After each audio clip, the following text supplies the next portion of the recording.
You're on 101 FM with Eddie, and I've got Mike and Grant with me, and they're from Fringe Art and Culture. Is that right? Well, I'm from Fringe Art and Culture. Yeah, I'm from Lotus Farm Resort. So it's Grant from Fringe Art and Culture. And Mike from Lotus. Right. Well, that's good. That's very confusing, fellas. Well, tell us, who is Fringe Art and Culture, and what are you about? Well, Fringe Art and Culture is a project that my wife Alison and I started about 18 months ago as a way to give back to the community. We wanted to share local arts and culture and bring people together. Mm-hmm. Being from the fringes of Brisbane and the Gold Coast, we just know there's lots of fantastic artists in the community, and we just wanted to celebrate that. Yeah. We also know that arts is a means of connecting people through storytelling, and we know there's clear benefits to the community from creative activities, such as promoting and sharing culture and cultural understanding.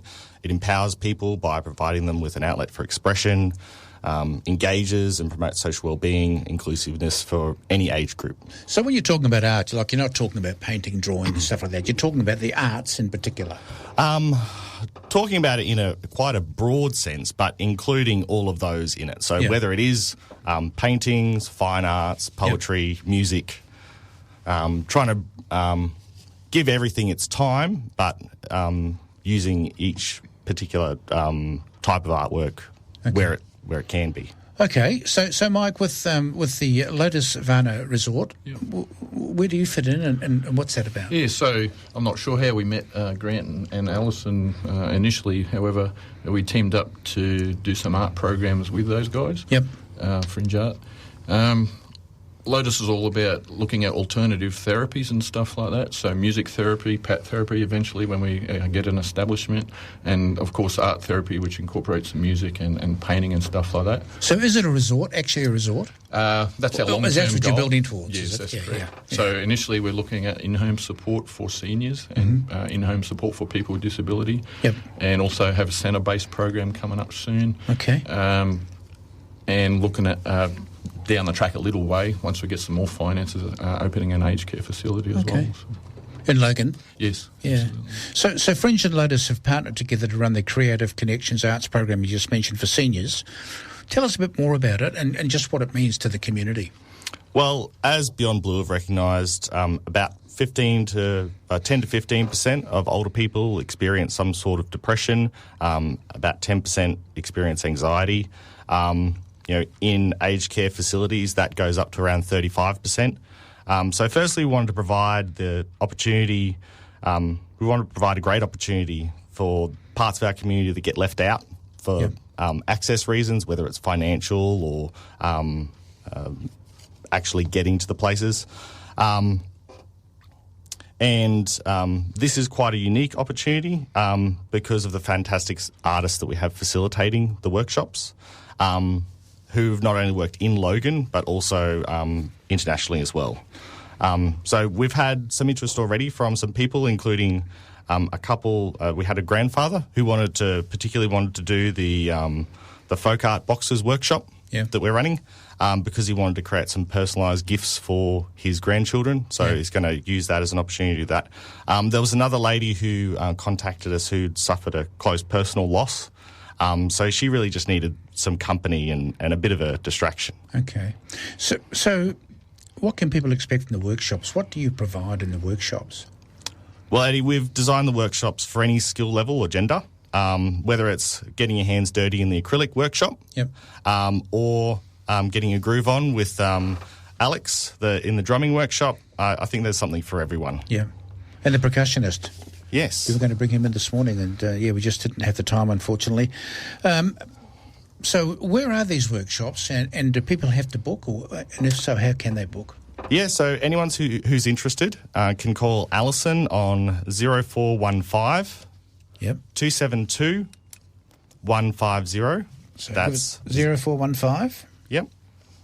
272 150. Yep.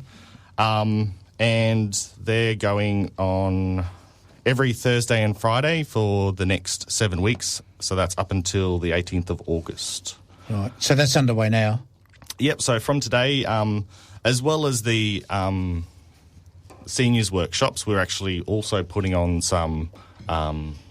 You've got a disability workshops for the next 6 weeks starting today, but they're all booked out. Are they? Beanley. So. Well, that's good for you, isn't it? Yeah. Really And how did you get that circulated out into the marketplace? The Beanley one, for disability. I've got a contact down there from Beanley Day Respite, and they've come on board, which is really awesome. So thank you to Brenda down there at Beanley. So what else have you got planned for the coming months? What's coming up? So after the 7-week workshop, which starts tomorrow for seniors down in Eagleby, it's culminating with a Seniors Day music and fun day event on the 26th of August. So we've got that lined up. So Max down at Brigalow down at Eagleby has really been really great and helped us out there with the venue and stuff like that.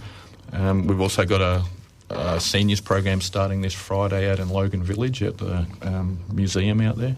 So Shirley has once again really helped us out with the hall hire and stuff like that. So, small steps we're making at the moment. Yeah. But so for those particular events coming up, you want to give us some information in terms of who people can phone and do they have to make bookings? Yeah. So for the Logan Village seniors Fridays, so we run every Friday from this Friday. You can contact Cheryl, her mobile 0477 115 377.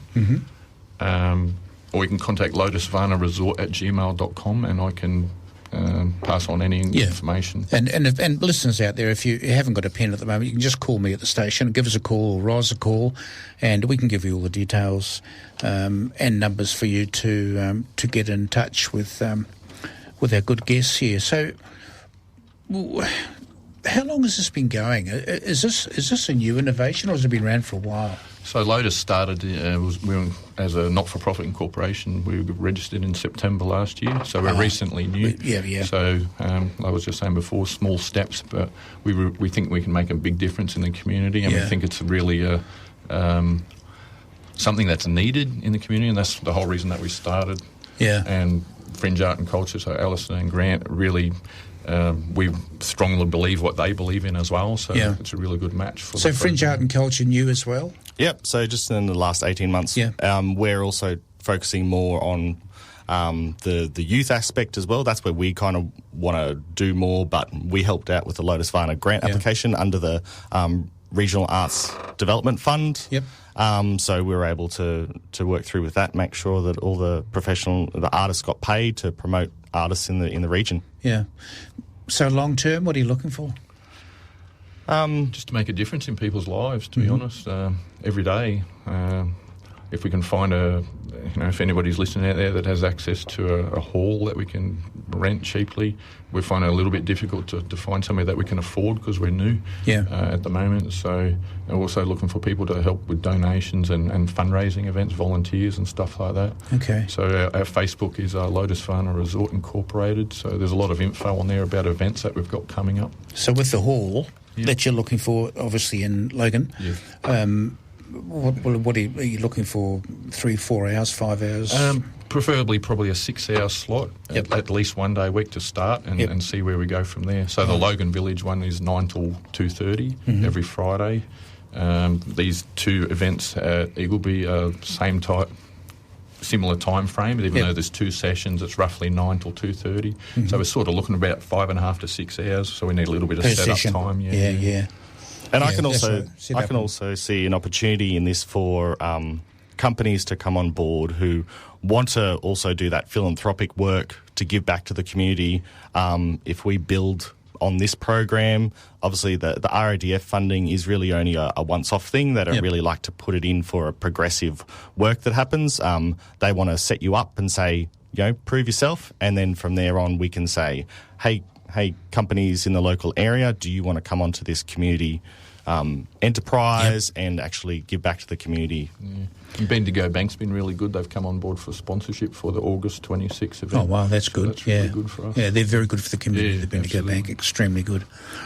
Well, guys, thank you very much for that. That's awesome. I've got plenty of information here. So, listeners, if you need to find out more, and I'm sure you do, because this is an extremely worthwhile venture for the lads, give us a call here at the station. We'll talk to Roz, or you can talk to myself when I finish on air, and I can give you all the info you need to contact Mike and Grant. And thank you for your time this morning, Eddie. guys, Thanks and very all the much. very best. I hope it goes well for you. And keep us posted, because we're really interested in this project. So keep us posted. Phone call or send me an email. You've got will my do. details. Yep. And I'm quite happy to have you back on air again and just see how you're going in a couple of months' time. Thanks, All right. Eddie. Thanks very much, Eddie. Take care. It's all about the music. Biggest hits, greatest memories. Logan City's 101 FM.